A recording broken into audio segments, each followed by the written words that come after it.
Class, welcome back बच्चों। लो प्यारे बच्चों, स्टार्ट कर रहे हैं नया लेक्चर। बेटा चर्चा शुरू कर रहे हैं चैप्टर 4 बिजनेस सर्विसेज की केस स्टडी की। और उसके बाद हाफ ईयरली के हिसाब से मेरे पास 3 चैप्टर बचते हैं, 3, 5 एंड 6। ऐसी मेरी सोच है कि मैं 1 to 7 सारे करा दूँ, सारे रिवाइज करा दूँ। ठीक है जी। हो सकता है बहुत सारे स्कूल का सिलेबस, हो सकता है नहीं, कंफर्म है कि मुझसे थोड़ा सा कम होगा, किसी में 1 चैप्टर नहीं आ रहा होगा, किसी में 2 नहीं आ रहे होंगे, लेकिन मैं शुरू के 7 करा दूंगा, विद रिवीजन ही करा दूंगा। थर्ड चैप्टर इसके बाद स्टार्ट कर रहे हैं, छोटा चैप्टर है, 3 या 4 लेक्चर लगेंगे, थर्ड चैप्टर खत्म हो जाएगा। ठीक है जी। फिर चैप्टर नंबर 5, वो बड़ा चैप्टर है, 7-8 लेक्चर लगेंगे तब खत्म होगा। चैप्टर 6 एक ही लेक्चर का है। ठीक है जी। ये आपका सिलेबस है जो बीएसटी का खत्म होने वाला है। बाबू फिलहाल आप सब सामने देखेंगे, केस स्टडी की मैं चर्चा करता हूँ। शुरू करने से पहले एक बात बोल देता हूँ, सबसे ज्यादा केस स्टडी इस चैप्टर में इंश्योरेंस के प्रिंसिपल से है। जब मैं याद कराता हूँ ना, तो भाई अपनी सोच यही होती है कि याद वो कराओ बच्चों को जो पेपर में ज्यादा आता है। मैंने इसी वजह से प्रिंसिपल ऑफ इंश्योरेंस आप सबसे सुन लिए थे बेटा, कि आप लिख पाओ पेपर में। ठीक है ना। मैं उस टाइम पे लॉजिक नहीं दे सकता आपको कि मैं यही टॉपिक क्यों याद करा रहा हूँ, मैं कुछ नहीं बता सकता आपको। आज आपको पता लग जाएगा मैं कोई भी टॉपिक याद क्यों करा रहा था। ठीक है जी। आओ प्यारे बच्चों, सामने देखते हैं, कोशिश करेंगे आज आज एक ही लेक्चर में इसको खत्म कर दो। 12 या 13 केस स्टडियां स्पीड बढ़ाकर करेंगे। बाबू केस स्टडी पढ़ने का तरीका जो आज बच्चे फर्स्ट टाइम पढ़ रहे हैं सुन लो, चाहे आपने मुझसे चैप्टर नहीं पढ़ा तीनों ने, जब भी हम केस स्टडी पढ़ेंगे तो हमेशा केस स्टडी बेटा बिल्कुल शुरू से पढ़ना मत शुरू कर देना। हमेशा पहले क्वेश्चन की रिक्वायरमेंट पढ़ेंगे कि क्वेश्चन मुझसे क्या चाहता है, बिल्कुल लास्ट से क्वेश्चन पढ़ना शुरू करेंगे। मैंने पढ़ा बेटा, कहता है explain briefly any 2 such specialised business services which are indispensable for a business enterprise। बेटा indispensable का मतलब होता है absolute necessary। बेटा कहते हैं कोई भी दो, एनी टू, कोई भी दो स्पेशलाइज्ड बिजनेस सर्विसेज जो बिजनेस के लिए बहुत नेसेसरी है। भैया हमने तो इस चैप्टर में 5 पढ़ी हैं और ऑक्सिलरीज को ट्रेड में भी पढ़ी थी, तो कोई भी 2 सर्विस चिपकानी है चिपका देना, मैं क्यों पढ़ूँ ये 3 लाइन भी, मुझे रिक्वायरमेंट समझ में आ चुकी है।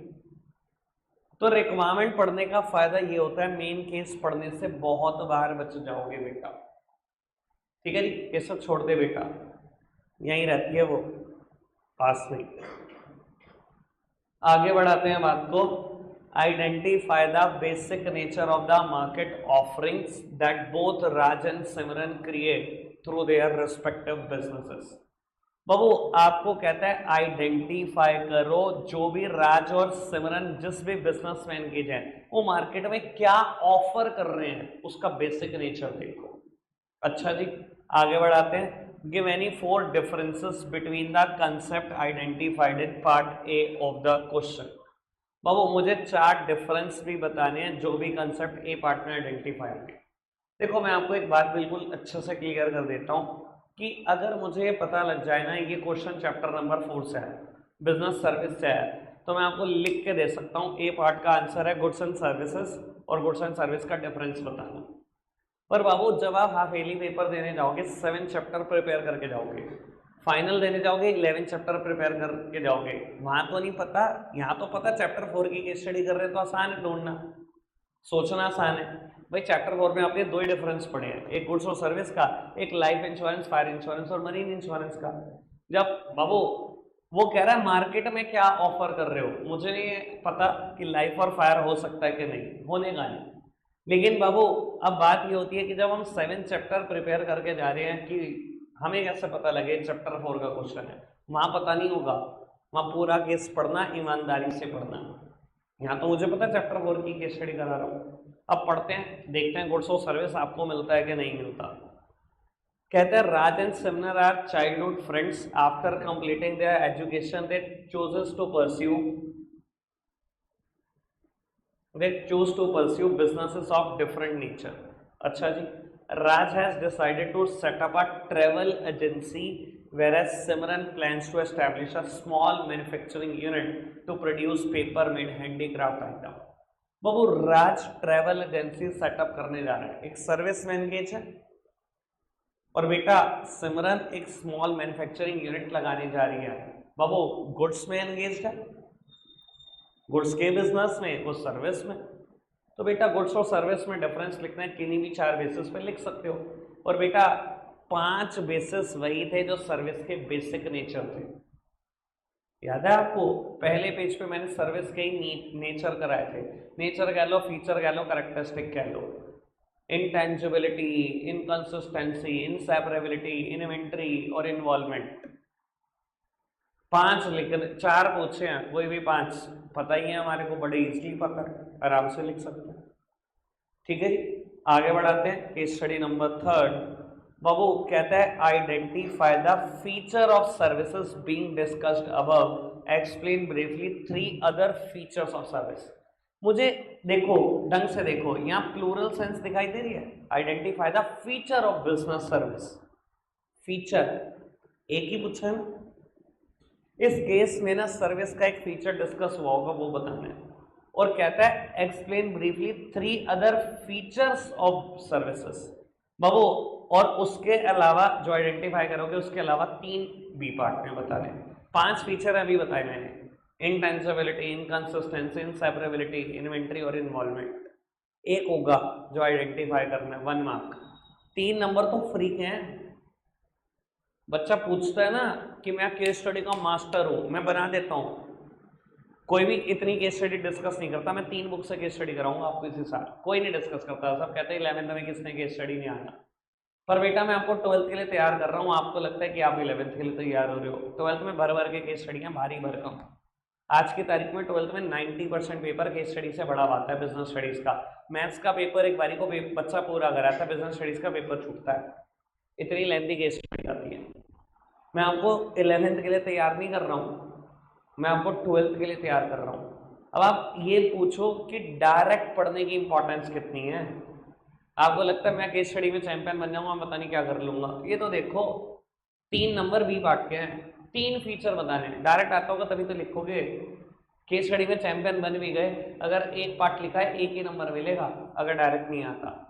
तो बाबू पहले डायरेक्ट लर्न किया करो, इसलिए कहता हूँ हमेशा देखो 2-3 लेक्चर होंगे, मैं पहले सुन रहूंगा, इसलिए सुन रहा होता हूँ।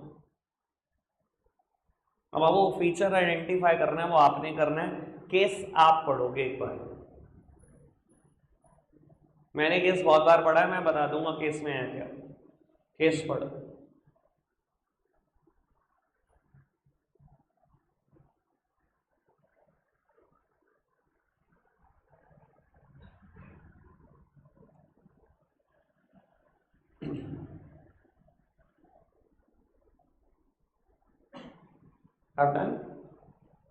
बाबू जो धानुष के साथ हुआ ऐसा तो घर पे रोजमर्रा की जिंदगी में होता ही रहता है।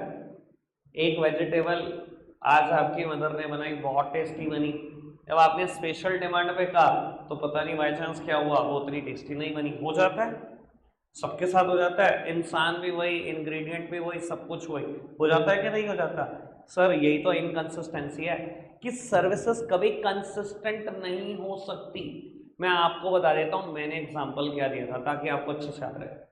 मैंने आपको कहा था बेटा गुड्स हमेशा कंसिस्टेंट इन नेचर होते हैं। एक दुकान से आईफोन खरीद लो, दूसरे से खरीद लो, तीसरे से खरीद लो, 10 से खरीद लो, जब आप उठाकर देखोगे they all are similar in their size, shape, colour, dimension, हर चीज में सिमिलर होंगे। गुड्स कंसिस्टेंट होते हैं, एक जैसे होते हैं इन नेचर। सर्विसेज की बात करोगे बेटा, सर्विसेज कभी कंसिस्टेंट नहीं हो सकती। मैंने एग्जांपल दिया था आपको इस जगह पर कि बेटा मेरे को भी यही एनसीईआरटी बुक पढ़ाने को मिली हुई है, बिजनेस स्टडीज, और बेटा इंडिया के सारे टीचर को, क्या हम सब एक जैसा पढ़ाते हैं, एक जैसा एग्जाम्पल देते हैं? सर्विसेज कैसे सिमिलर हो सकती हैं बेटा? याद आ रही होगी शायद मेरी बात, मेरा एग्जाम्पल भी याद आ रहा होगा, तो ध्यान लगा के सुनते हैं। क्लियर है बात? और अदर 3 फीचर वो लिख ही देंगे यार। ठीक है, आगे बढ़ सकते हैं। बाबू पड़ोसी कहता है by quoting line from the para identify the various type of bank accounts being discussed being used by Farhan and his family member. बाबू कहते हैं लाइन कोट करके बता दो कौन से अकाउंट्स, कौन से बैंक अकाउंट्स फरहान और उसकी फैमिली यूज कर रही है। बाबू 5 तरीके के बैंक अकाउंट हमने पढ़े हुए हैं, saving bank account, current account, FD, RD, MODS. FD की full form fixed deposits, RD की रिकरिंग डिपॉजिट, एमओडीएस की आवाज कम होगी मल्टी ऑप्शन डिपॉजिट स्कीम। ठीक है जी। अब बाबू मैं बताता हूं इस केस स्टडी को लिखेंगे कैसे। आकाश में एक सेकंड पोज करना। अब वो 5 तरीके के अकाउंट डिस्कस्ड हैं।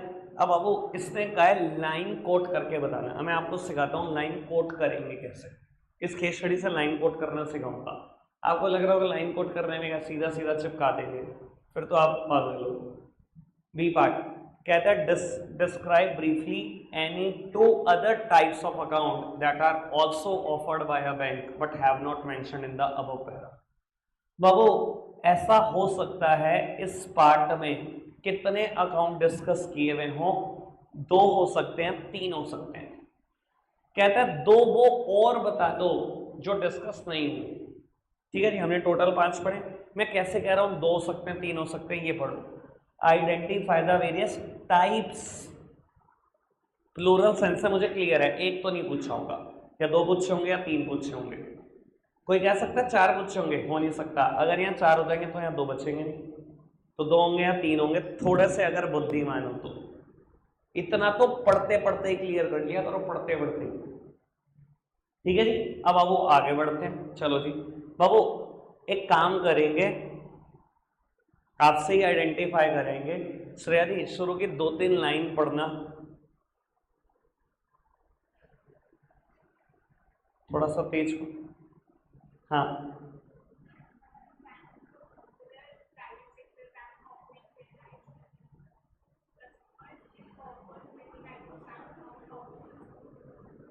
बाबू धनवान कोई बैंक है, कहता है बहुत सारे बैंक अकाउंट वहां पर खोले जा सकते हैं, कस्टमर के पास बहुत सारे ऑप्शंस हैं। अच्छा जी। कहता है फरहान, मैं पूछूंगा बेटा किसी बच्चे से, मैं पहले बता रहा हूं। Farhan being a businessman has chosen the type of account in which deposits are most liquid and there are no limits to the number of transaction or the amount of transaction in a day। कहते हैं फरहान ने एक ऐसा account खोला, पहली बात तो वो बिजनेसमैन है, सारा ही रहता कर दिया। पहली बात तो बिजनेसमैन है, उसने एक ऐसा अकाउंट खोला जो बहुत लिक्विड है। लिक्विड होने का मतलब क्या, जब मर्जी कैश जमा कर दो, जब मर्जी निकाल दो। कहता है ना तो वहां नंबर ऑफ ट्रांजैक्शन की कोई लिमिट, ना ही अमाउंट जमा करने की कोई लिमिट। और मैंने बैच में सारी बातें डिस्कस की हुई हैं, बाकी तो आप समझदार। सुरभि कौन सा अकाउंट?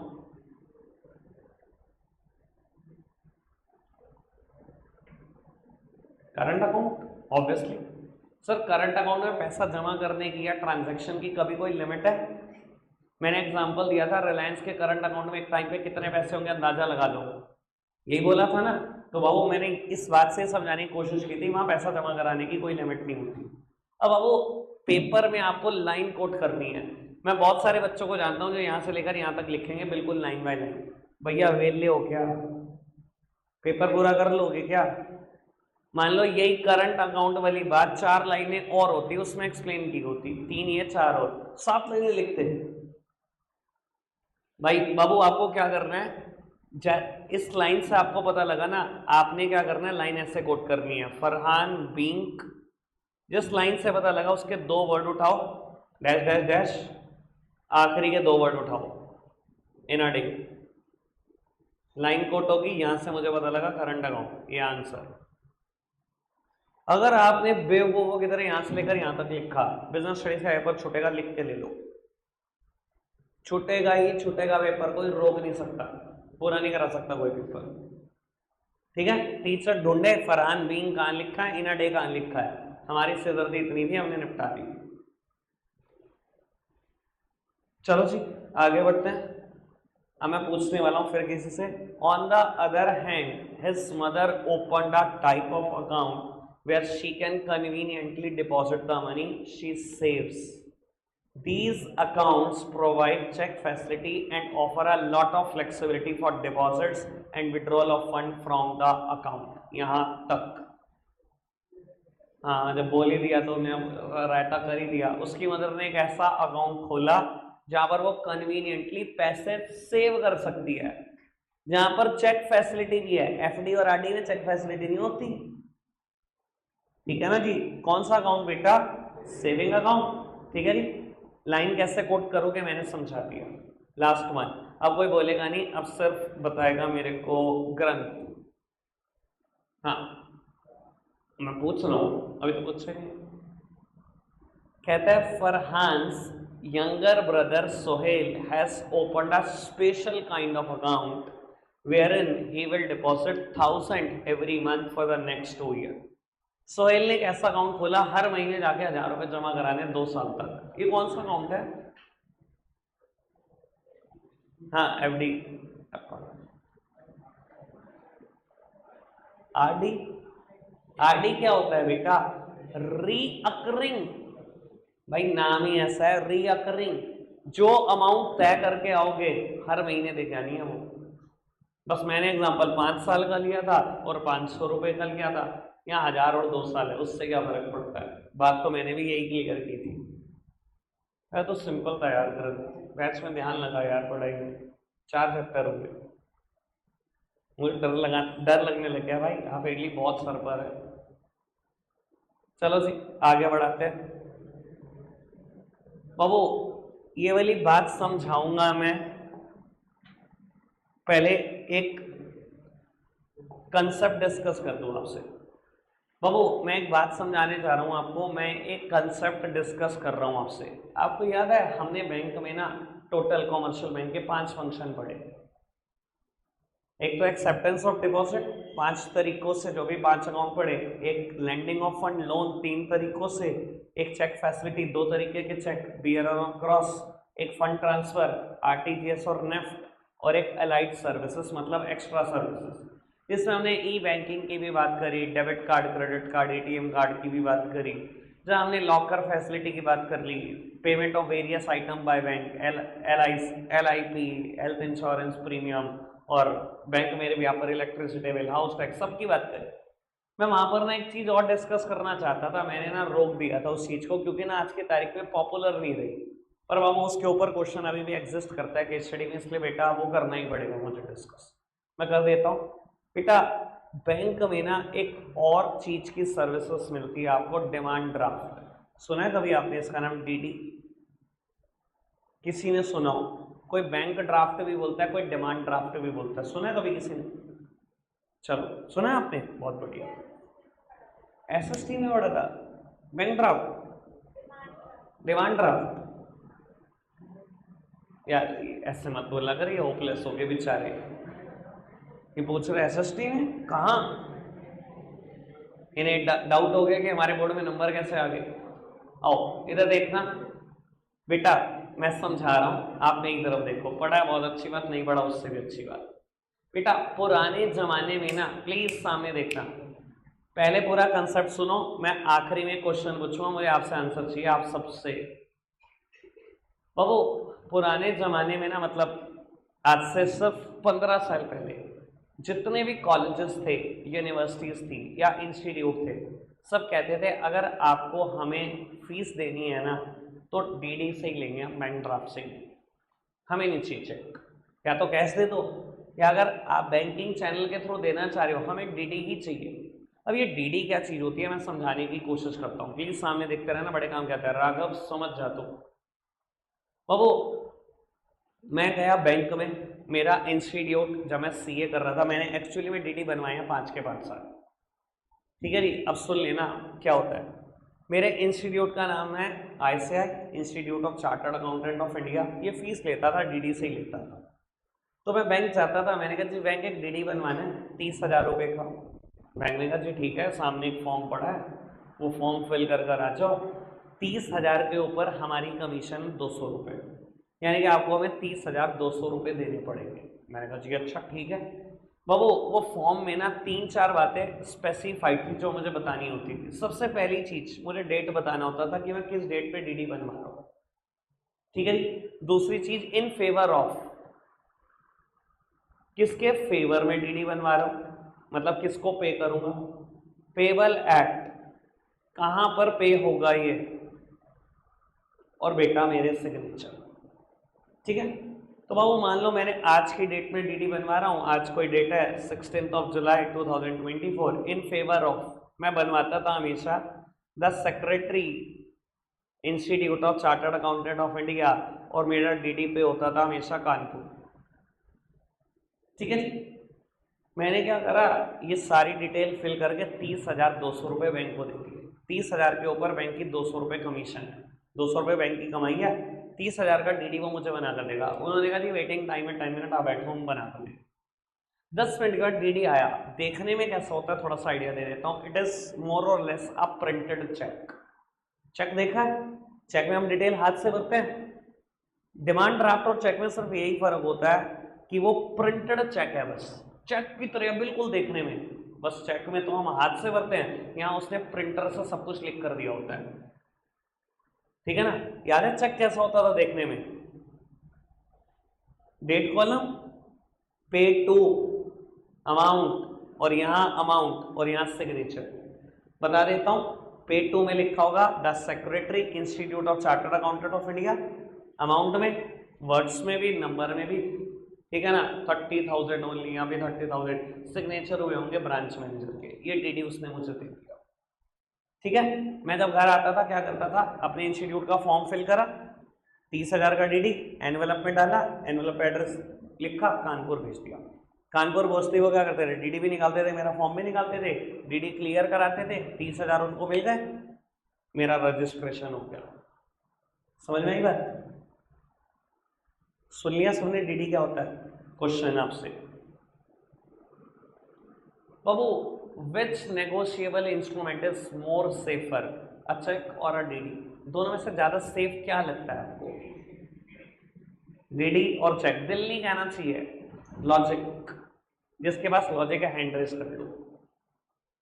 विच नेगोशिएबल इंस्ट्रूमेंट, आपको क्या लगता है इन दोनों इंस्ट्रूमेंट में से कौन ज्यादा सेफर है, चेक और डीडी? जितने बच्चे कह रहे हैं चेक और लॉजिक है, हैंड रेस कर लो।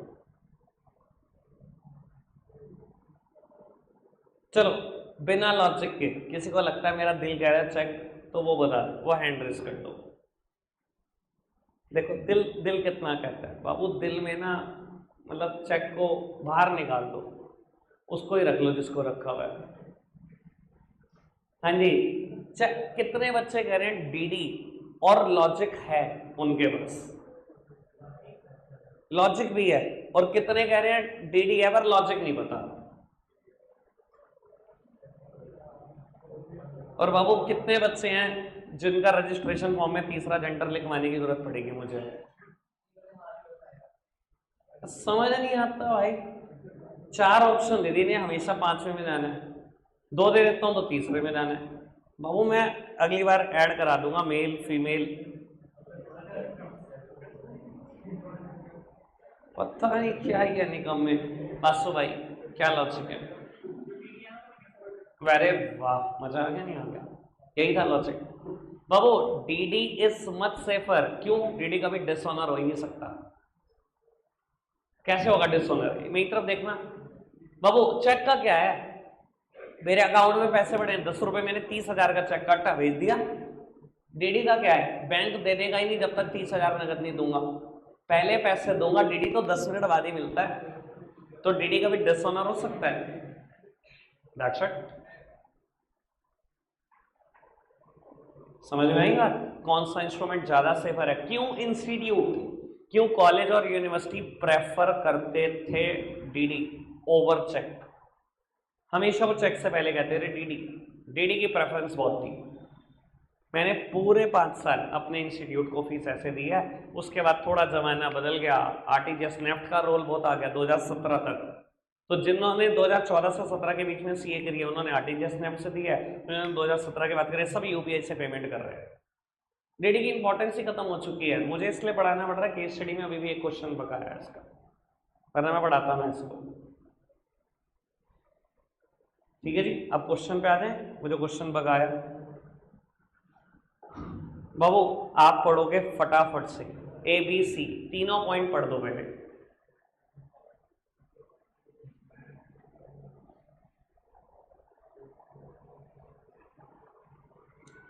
तीनों क्वेश्चन के आंसर बिना केस पढ़े हो सकते हैं। चेक क्या है? चेक एक नेगोशिएबल इंस्ट्रूमेंट है जिसके थ्रू फंड ट्रांसफर किया जाता है। खत्म। बी पार्ट, चेक कैसे डिफरेंट है डीडी से, बता दिया सब कुछ, ऐसे ही डिफरेंट है जो ये लॉजिक अभी वासु ने दिया, यही लॉजिक आपको देना है। सी पार्ट, ऐसी कौन सी बैंकिंग सर्विस है जिसमें सैलरी एम्प्लॉय को सेम डे ही ट्रांसफर हो जाती है? मैंने तो पढ़ाई हुई है। आरटीजीएस और नेफ्ट, सेम डे तो पहुंच ही जाएंगे पैसे। आरटीजीएस तो रियल टाइम, नेफ्ट इन बैचेस, पैसे तो पहुंच ही जाएंगे सेम डे। केस पढ़ा हमने, लेंथ देखना, ठीक है। आपके कॉम्पिटिटर के तो 2-3 मिनट तो पक्का खराब होंगे ना, वो तो बचा ही दिए। हर क्वेश्चन में 2-3 मिनट बचा लो। आप बैठ कर रिवीजन कर रहे होंगे, वो लिख ही रहा होगा। ठीक है जी, लगने वाले अब 5 के लगेंगे अभी इकट्ठे। चलो जी आगे बढ़ाते हैं बात को। Identify and explain the principle of insurance which has been violated in above case. बाबू कौन सा प्रिंसिपल ऑफ इंश्योरेंस तोड़ा गया है? 7 प्रिंसिपल थे, पहले नाम ही याद करा दो, बाकी तो बात की बात है। एटमोस्ट गुड फेथ, बिना गुड फेथ ना तो इंश्योरर ना तो इंश्योर्ड आपस में कोई भी material fact related to policy छुपाएंगे। छुपाया तो वो पैसे देने से मना करने वाली बात है, और ए हार्ट पेशेंट है वो एग्जाम्पल।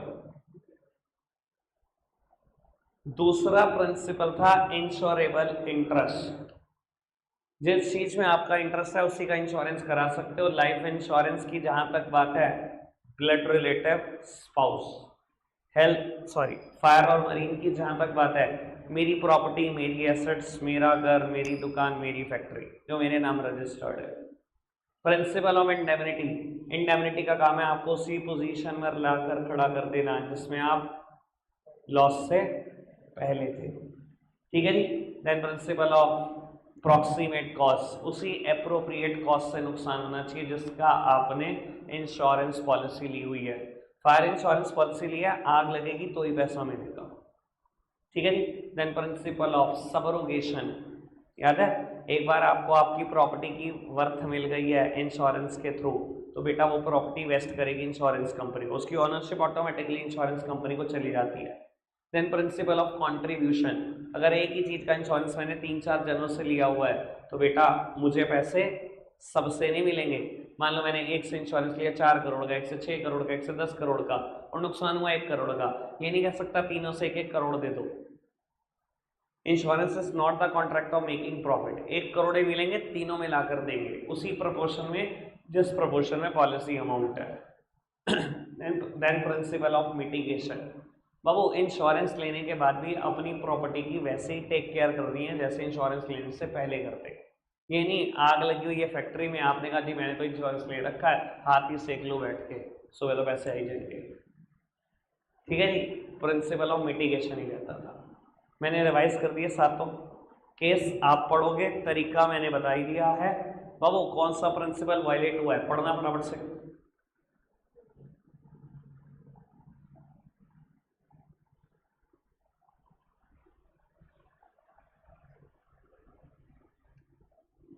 चलो बाबू, गौरी ने क्या किया इस केस में, अपना घर बताकर इंश्योरेंस ले लिया, फायर इंश्योरेंस, कि मेरा घर है, फायर इंश्योरेंस ले लिया, जबकि उसमें घर वाला काम ही नहीं चल रहा था। कैटरिंग सर्विसेज देते थे, सारा खाना वहीं बनाते थे उस घर में, यानी कि एक कॉमर्शियल एक्टिविटी चल रही थी।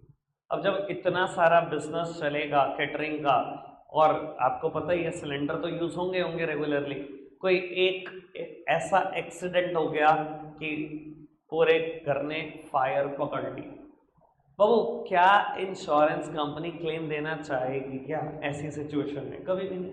उनको तो बहाना चाहिए, वैसे ही सीधी सीधी सिचुएशन में वो क्लेम देना चाहते, इतनी उल्टी सिचुएशन तो बिल्कुल नहीं देंगे। क्या लॉजिक है, कौन सा प्रिंसिपल वायलेटेड है? एटमोस्ट गुड फेथ, ठीक है ना। In a good faith insurance लेने से पहले सारे material fact related to policy discuss कर देने चाहिए। ठीक है ना बच्चा, कोई दिक्कत कोई परेशानी तो नहीं? आगे बढ़ते हैं।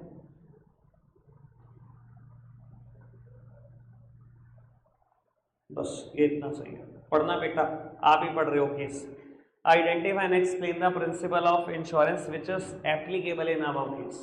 अच्छा जी, कौन सा प्रिंसिपल ऑफ इंश्योरेंस एप्लीकेबल हुआ है, पढ़ो जी, 2 लाइनें ही है।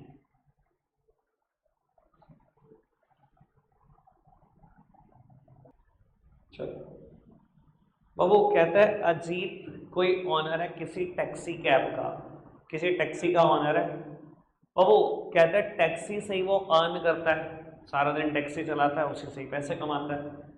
कहता है अगर उसने उसको बेच दिया टैक्सी को, तो उसके बाद उसका कोई भी कंसर्न उस टैक्सी में लेफ्ट नहीं है। पूरा पूरा हिंट दे रखा है एक ही चीज का। कौन सा प्रिंसिपल की बात चल रही है, कौन सा प्रिंसिपल एप्लीकेबल हो रहा है, इंश्योरेबल इंटरेस्ट। मैं उन्हीं चीजों का तो इंश्योरेंस करा सकता हूँ जिसमें मेरा इंटरेस्ट है। ये मेरी टैक्सी है तो इसका करा सकता हूँ। अगर मैंने टैक्सी बेच दी, मेरा कोई कंसर्न लेफ्ट ही नहीं है उसके अंदर, बात तो सही कह रहा है वो। अब मेरा कोई इंटरेस्ट लेफ्ट रह गया अगर टैक्सी मैंने बेच दी? नहीं, मेरे नाम पर थी तभी मैं करा सकता हूँ उसका इंश्योरेंस, बेचने के बाद तो नहीं हो सकता कुछ भी। ठीक है ना जी बाबू, 6 से 7 केस स्टडी और रह गई हैं, कोई नहीं, कल करते हैं, रखते हैं आज के लिए इतना ही है प्यारे बच्चों, बाय बाय।